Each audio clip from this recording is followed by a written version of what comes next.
Good morning बच्चों। हाँ तो बच्चों, हम यहाँ पर नई प्रश्नावली आपकी स्टार्ट कर रहे हैं। पहली जो प्रश्नावली चल रही थी आंकड़ों का प्रबंधन, वो आपकी पूर्ण हुई। यहाँ पर प्रश्नावली बीजगणित की प्रश्नावली है समीकरण।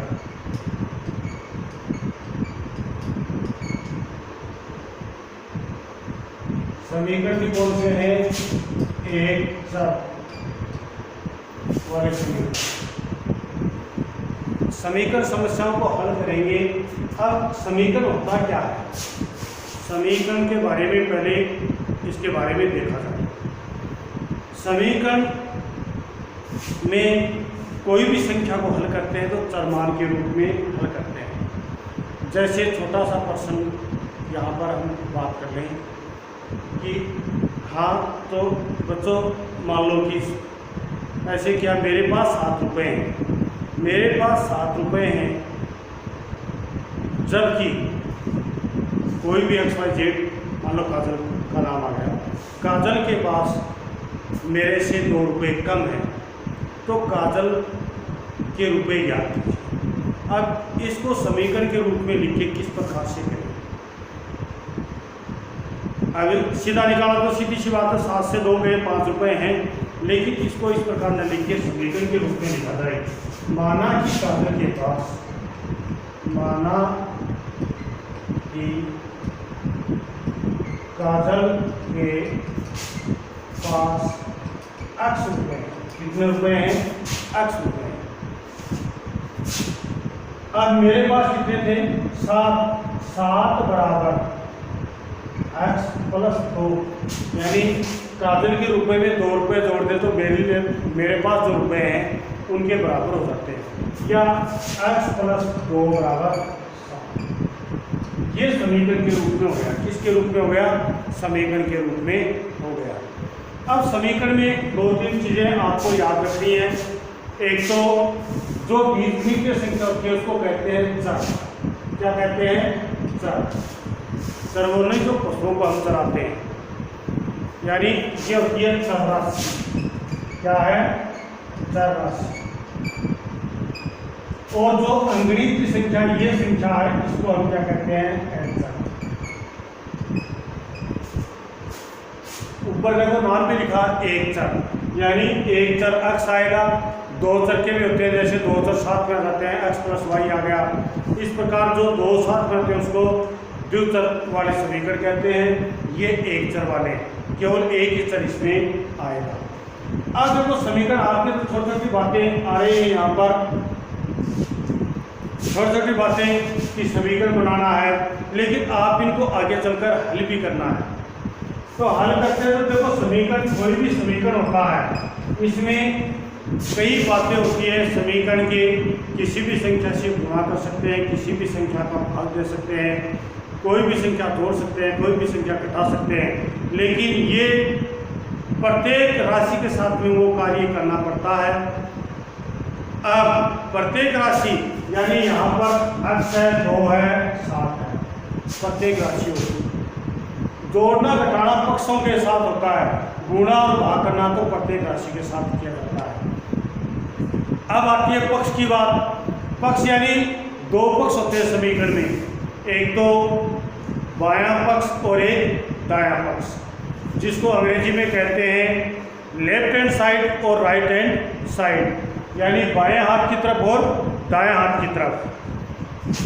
रोज में जो राशि होती है वो LHS की तरफ होती है, और एंचर राशि होती है वो RHS की तरफ होती है।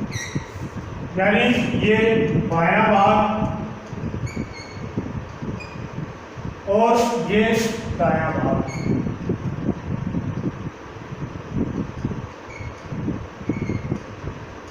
ये आपके दो समीकरण के 2 पक्ष होते हैं।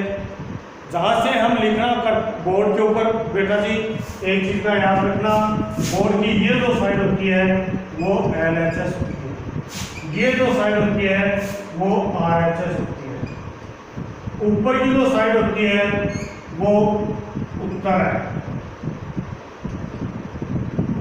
और नीचे की तरफ जो भाग होता है वो होता है रोजमेर तक्षक। बोर्ड पर आप करते हो तो ये जो भाग है वो क्या होता है पश्चिम, ये होता है पूर्व, ये होता है उत्तर और ये होता है दक्षिण। और पश्चिम भाग होता है वो लेफ्ट हैंड साइड होती है और पूर्व का जो भाग होता है वो राइट हैंड साइड होता है। यानी कहने का मतलब जहाँ से हम लिखना प्रारंभ करते हैं वो बायां भाग होता है, जहाँ पर ख़त्म करते हैं वो दायां भाग होता है। बीच में अब आती है आगे, इनको हल करते हैं तो देखो कि बराबर का निशान लगता है। तो आगे की अगर आप सरल लिखोगे, आगे का सरल लिखते हो तो उसमें बराबर का निशान न लगा के क्या तो या लगाएं या चूंकि ये लगाते हैं x। अब मान लो कि इसको आगे हल कर रहे हैं तो 7 - 2, यानी एक खासियत जो थी कि बराबर के निशान के हम दूसरी साइड में संख्याओं को ले जाते हैं तो निशान बदल जाते हैं। माइनस की संख्या होती है वो प्लस की बन जाती है और प्लस की जो संख्या होती है वो माइनस की बन जाती है। यानी अपना स्थान चेंज करते ही ये संख्या प्लस वाली माइनस की हो जाती है, माइनस वाली प्लस की हो जाती है। अपना ये स्थान बदलती है तो निशान बदलते हैं। अगर एक साइड में जैसे यहाँ पर संख्या लिखी है 2 + x लिखा मान लो और बराबर 7 लिखा है, अगर यहीं आप चेंज कर रहे हैं चाहे x + 2 लिख रहे हैं तो निशान चेंज नहीं होगा। अगर बराबर के निशान के दूसरी साइड में ले जाते हैं तो माइनस वाली प्लस की हो जाती है, प्लस वाली माइनस की हो जाती है। यहीं पर ये अपना स्थान बदलती हैं। अब आपको हल करने हैं सवालों को। ये तो मैंने उदाहरण देकर आप लोगों को समझाया था कि समीकरण में किस प्रकार से समीकरण होता है। अब कोई भी संख्या है जैसे x + 3 = 0 है तो यहाँ x का मान क्या आएगा, x बराबर क्या जाएगा -3, क्या जाएगा -3। अगर इस प्रकार से लिखा है तो क्या जाएगा, तो आ जाएगा बराबर के निशान के उस साइड में ले जाते हैं तो यहाँ पर ये प्लस का था तो इस साइड में आकर किसका हो गया, माइनस का हो गया। किसका हो गया, माइनस का हो गया। अगर ये संख्या लिखी x - 3 = 0 होता तो x बराबर इस 3 को साइड में ले जाते तो किसका हो जाता, प्लस का हो जाता। यहाँ चर का मान क्या है 3, यहाँ चर का मान क्या है -3। x क्या है यहाँ पर चर, और आगे बराबर के आगे जो संख्या आती है वो उसका क्या जाता है, मान आ जाता है। क्या जाता है, मान आ जाता है। इस प्रकार से इसको हल करते हैं। कोई भी सवाल आ जाए इस प्रकार का, जैसे x - 7 = 1 है, x बराबर 7 = 1 है तो x बराबर क्या है 7। सही है क्या बात। देखो x बराबर कितना बता रहा है 1। ये 7 को साइड में ले जाएंगे किसके हो जाएंगे, प्लस के। x बराबर कितना आता है 8। x का मान अगर 8 है तो सही है वरना गलत है। ये आपको इस प्रकार से पहला जो सवाल है इसी प्रकार से करना है। अब दूसरे सवाल में क्या बता रहा है कि मान दिए गए हैं। दूसरे सवाल में बता रहा है कि मान दिए गए हैं वो सही है क्या, जैसे m + 5 = 19 और कह रहा है कि m का मान कितना है, m का मान 1 है। तो क्या ये सही है, देखो m की जगह 1 रखा, 1 + 5 = 19, 6 = 19, दोनों पक्ष बराबर है क्या, नहीं है। अगर दोनों पक्ष बराबर है तो आपका सही है, दोनों पक्ष बराबर नहीं है तो आपका गलत है। तो उसको ये गलत है m का मान। इसी प्रकार देखा है 7n + 5 = 19, जहाँ n बराबर कितना है 2 है, n बराबर कितना है 2, किसका, माइनस का। अब ये बता रहा है कि सही है या नहीं है। 7 n की जगह क्या लिख देंगे -2 + 5 = 19, 7 × 14 किसके हो गए, माइनस के। प्लस के 5 बराबर 19। अब ये बच गए माइनस के 9 और ये हो गया 19। दोनों बराबर है क्या? नहीं, ये तो गलत है।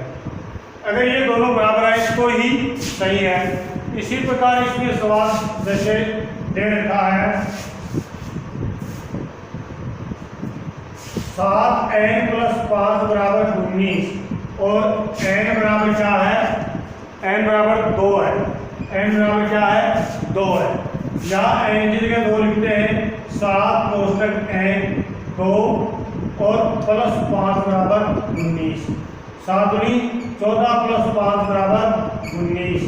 19 बराबर 19 दोनों बराबर आ रहे हैं, यानी LHS और RHS बराबर आ रहे हैं। इसको LHS कहते हैं और इसको RHS। दोनों अगर बराबर हैं तो आपका सही है। तो यहाँ चर का मान -2 सही है। चर का मान -2 सही है। इस प्रकार इसको हल करते हैं। अब अगला जो सवाल है उसमें आपको इसी चीजें रखे हैं, आगे सवाल निकालने आएंगे। इसमें प्रयत्न और भूल विधि के निम्नलिखित समीकरणों को हल कीजिए। 5q + 2 बराबर 17। एक बार तो प्रयत्न के द्वारा, यानी इसका मान क्या है? 5q बराबर 17 - 2, 5q बराबर 15 और q बराबर 15/5। q बराबर ये करके 3 बार, q का मान क्या आ गया? 3। तो प्रयत्न के द्वारा तो q का मान क्या आ गया? 3। इसको हल ऐसे कर दिया। भूल के द्वारा इसको हल करते हैं तो q का मान वो लिख दो, 2 लिख दो। 5 × 2 + 2 बराबर 17। 10 + 2 बराबर 17। 12 बराबर 17। ये गलत था। भूल विधि के द्वारा ऐसे करेंगे। कोई भी मानक गण 1 2 3 तो रखते तो सही आ जाएगा। 1 2 माइनस के 3 रख दिया, 4 रख दिया, 5 रख दिया, कुछ भी रखो, ये आपका भूल विधि के द्वारा हो जाएगा।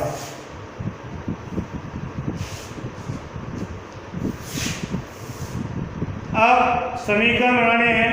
संख्या x और 4 का योग 9 है, यानी संख्या क्या है? संख्या x व 4 है और दोनों का योग करते हैं। दोनों का योग बराबर क्या है? 9। तो यहाँ लिख देंगे प्रश्नानुसार। x + 4, यानी x को और 4 को जोड़ा, बराबर कितने प्राप्त हो गए? 9। यह आपका समीकरण है। इसी प्रकार कह रहा है कि y में से 2 घटाने पर 8 प्राप्त होते हैं, यानी वो भी इसी प्रकार लिखेंगे। संख्या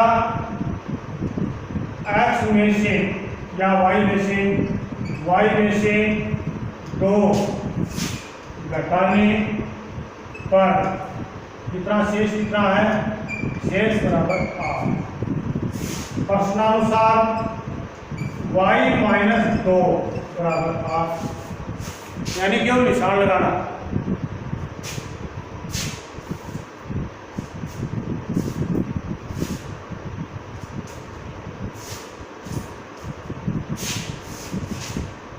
अब इसी प्रकार के सवाल है। ये t का 3/4 15 है। t का कितना है? t का 3/4 3/4 बराबर कितना है? 15। तो t × 3/4 बराबर 15। ये हो गया t 3t/4 बराबर 15। समझ आ रहा नहीं आ रहा? यानी इस प्रकार से सीधे इनको लिखते हैं। जैसे कह रहा है m का 7 गुना का 7 का योगफल स्वतंत्र देता है, यानी m का 7 गुना कितना हुआ?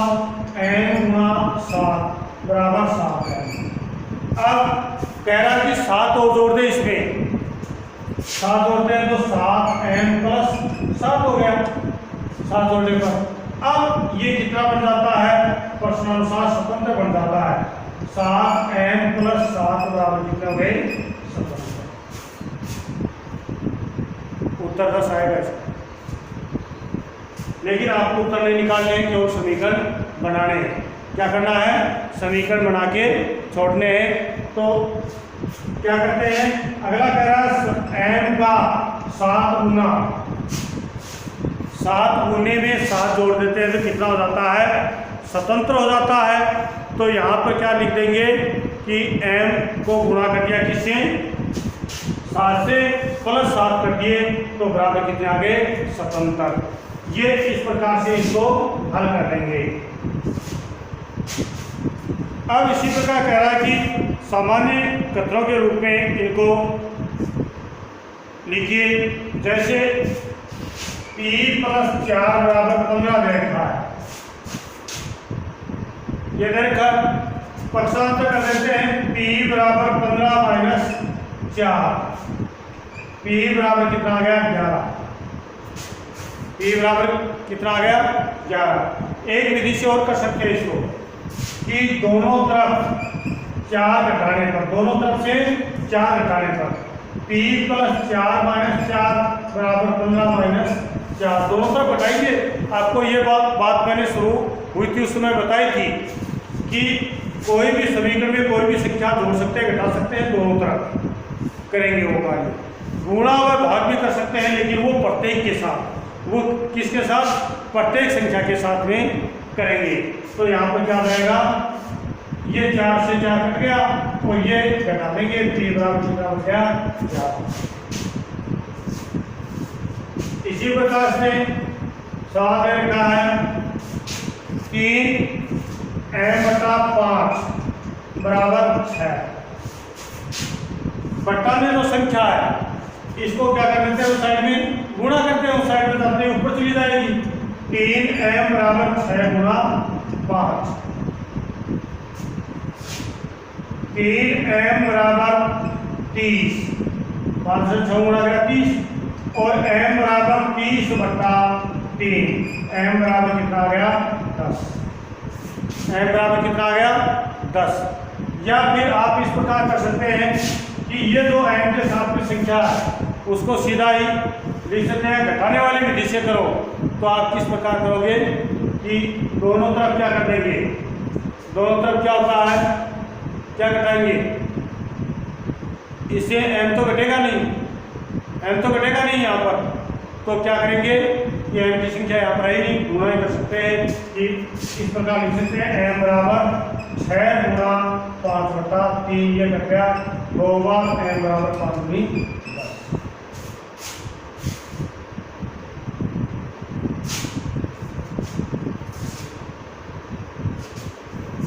अब भाषाई जो समीकरण है उसको किस प्रकार से लिखा जाता है? इरफान कहता है कि उसके पास परवीन के पास से जितने कंचे हैं, कांच की गोलियां हैं, उसके 5 गुने से 7 अधिक हैं।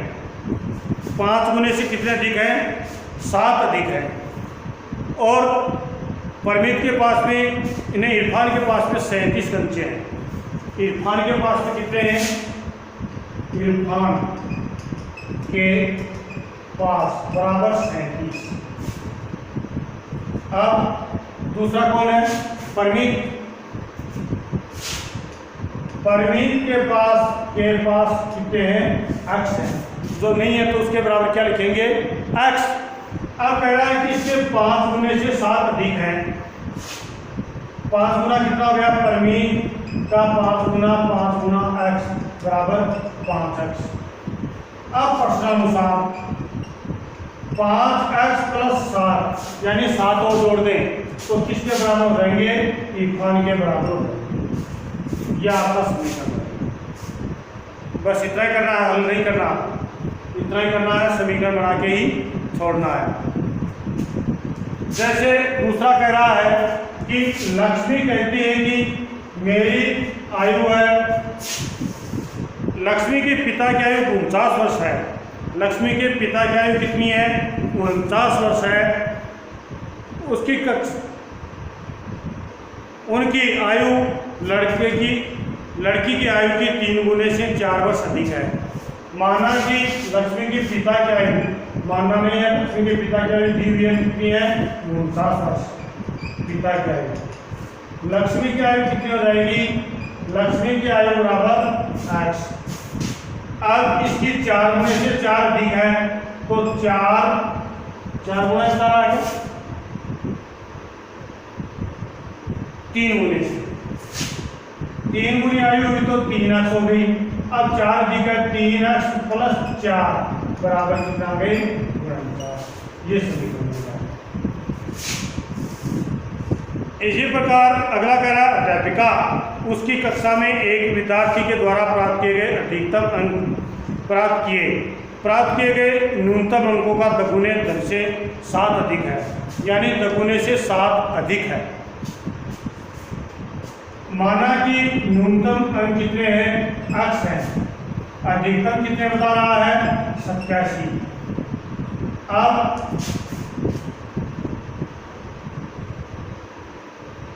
दोगुने है तो 2 गुना x बराबर कितना आ गया? 2x। 2x प्लस 7 जोड़ते हैं तो कितने हो जाते हैं? 87 हो जाते हैं। ये आपका समीकरण बन गया। इसी प्रकार मान लो कि इसमें एक सवाल हमने रखा है कि कोई त्रिभुज है, ये एक समद्विबाहु त्रिभुज है। समद्विबाहु त्रिभुज का आप समझते हो, जिसकी दोनों भुजाएं बराबर है। समद्विबाहु त्रिभुज है, उसमें कह रहा है कि ये कोण आधार के कोण से दोगुना है, ये कोण B का है, ये दोगुना है, ये B का है तो ये भी कितने का होगा? B का, और ये कितने का हो जाएगा? दोगुना है तो 2B का। अब फिर उसके तीनों कोणों का मान कितना होता है? 180 होता है, यानी B प्लस 2B बराबर 180। 4B एक समान है तो जोड़ देंगे, 4B बराबर 180। ये तो इस प्रकार से इन समीकरणों को हम हल कर लेते हैं। अगला जो प्रश्नावली में समीकरण की कुछ समस्याएं आगे जो आप पढ़ोगे तो समीकरण हल करने आपको आने चाहिए, वो निकालेंगे, कल से स्टार्ट करेंगे। जय हिंद।